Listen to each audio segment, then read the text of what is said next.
The last week of September 2014 was a significant week for the country.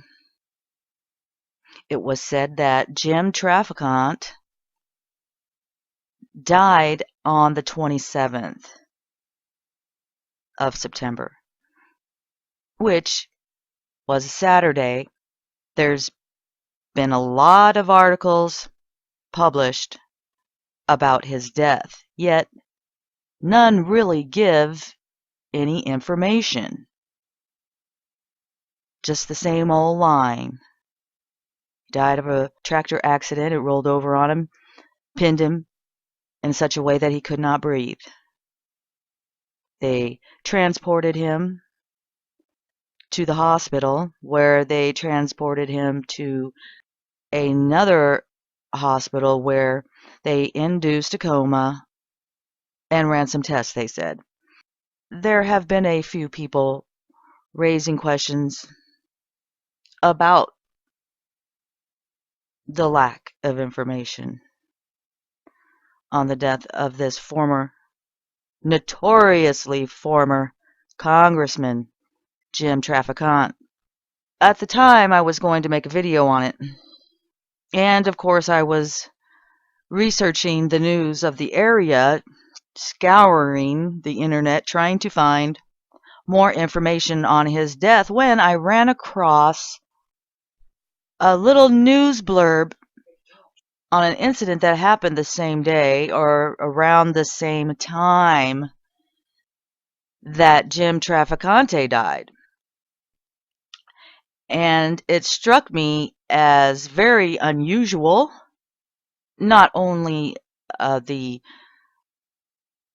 coincidence of it happening around the same time that Jim Traficante died, but just the incident itself was highly unusual. And it was the death of two FBI employees on the Ohio River.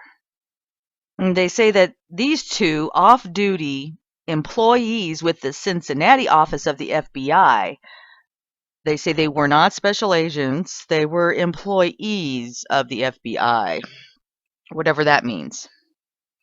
They were identified as Bryce Eastlick, 28, and John Stack II, 29. And supposedly, late Thursday night, about 11 o'clock, they were killed in a 19-foot pleasure boat that slammed into a massive barge traveling down the Ohio River between Cincinnati and Newport. I said to myself, well, Jim Traficant had a notorious relationship with the FBI. Let's just say there was no love lost between them. And these two gentlemen died in a very unusual incident on the Ohio River. And they're saying that the men were found dead on the boat when fire crews arrived. They had their lights on. The barge had its lights on. Quote, "It appears the boat crossed right in front of the barge just after 11 p.m., Cincinnati District Fire Chief Lou Arnold said. The barge captain was at the wheel and saw the entire incident," Fire Chief Arnold said. Quote, "He was looking right out the front, watching what was going on. It was a big barge," Arnold said in an interview. "The pleasure boat just crossed right in front of them and slammed into the barge. We can only assume they didn't see it. They can only assume they didn't see it." Well, as a precaution, they say that the first responders searched through the night to make sure that no one from the pleasure boat fell into the water and that there were no other victims. Well, then finally, on November 5th of 2014, some details were reported about the two FBI employees. The coroner identified them and stated that alcohol was in their system Also, that the two died from blunt force trauma. The Campbell County Coroner's provisional toxicology report states that Bryce Eastlick and John Stack had alcohol in their systems the night their boat hit that 600-foot barge. This article states that the crash happened on September 25th, and Cincinnati fire officials said it's believed the men may have been at a Riverbend concert before the crash. Okay, well, that is hearsay. And also, have you ever been to a concert that ended before 11 o'clock at night? And I find it highly unusual and quite unlikely that two young men in their late 20s who are employed by the FBI would go to a concert, just two guys going to a concert, and then they decide that they are going to ride the lightning on the Ohio River. Just two men. Where were the women? Where were their wives or girlfriends? When their boat hit the side of the barge, the boat went underneath the barge, rolled, and resurfaced. And that these two young men who worked for the FBI died from blunt force trauma. Apparently, their bodies were still in the boat when the fire department reached them. Now, some interesting tidbits that have come out regarding the circumstances and death of former Congressman Traficant. People who directly witnessed the accident are being suspiciously tight-lipped about what occurred to Jim Traficant. Andrew Thompson, the only eyewitness to the accident and the one to call 911, is not giving any interviews and even wanted his identity concealed. All interested parties have is Thompson's 911 call saying Jim was pinned under the overturned tractor and didn't appear to be breathing.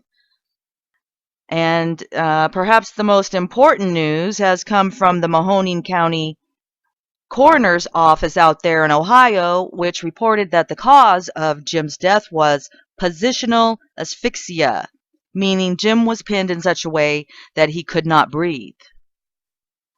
According to the forensic pathologist, Dr. Joseph S.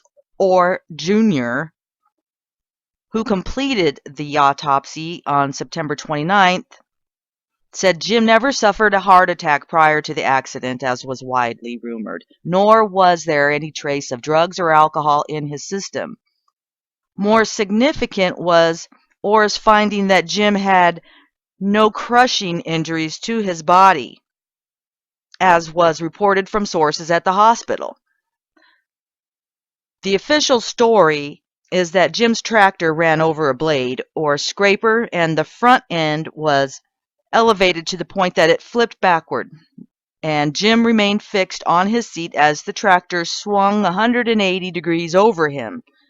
Being that the seat was lower than the top of the wheels and the top of the engine cover, Jim was compressed enough to restrict his breathing, but somehow was not crushed by the 1.5-ton tractor crashing on him. Although Jim's breathing appeared to have stopped due to the accident, after CPR was administered, he began breathing on his own, and his heart was also beating on its own. The life support machines were only there as a backup. He never regained consciousness, however. His wife believed that Jim was already brain dead when the EMS got to him. His wife stated, "The brain can only go 6 minutes without oxygen," she said, "and Jim went for 7 to 10 minutes before he got CPR. Therefore, he is brain dead." Well, Jim was breathing on his own even after he was taken off a backup respirator on September 26th. and his heart was beating on its own. He was even snoring, according to family spokesperson Heidi Hani. Also goes on to say that the family spokesperson Heidi said that even though he was snoring and was breathing and his heart was beating on its own, there was no hope of recovery. So he was transported from St. Elizabeth Health Center in Youngstown to the Hospice of the Valley on Friday, September 26, to make him as comfortable as possible. And supposedly he died at 11:30 in the morning on Saturday, September 27th. His remains were cremated. Circumstances at the hospital, the hospice, and the burial are somewhat vague, especially in light of the coroner's report. But even stranger is how the tractor flipped over. It is difficult to visualize how Jim, who was well acquainted with the tractor, the terrain, and the barn, presumably traveling at low speed on flat ground, could have capsized like this. Both the barn and the tractor had lights on, yet Jim must have not seen a fairly large object. Sounds like the reporting about the two off-duty FBI employees. Okay, this being said, the accident happened on September 25th, 2014, which is the Thursday that those two FBI employees died on the Ohio River. Very odd and tragic deaths happening on the same day. The death of Jim Traficant was tragic and highly unusual. So was the death of these two FBI employees. Tragic and highly unusual. That is the point that I am making. I have no idea if they are related or connected, and I'm not trying to say that they are, merely pointing out that they happened. However, it is mighty, mighty, mighty suspicious. This has been Me the People. Break this news.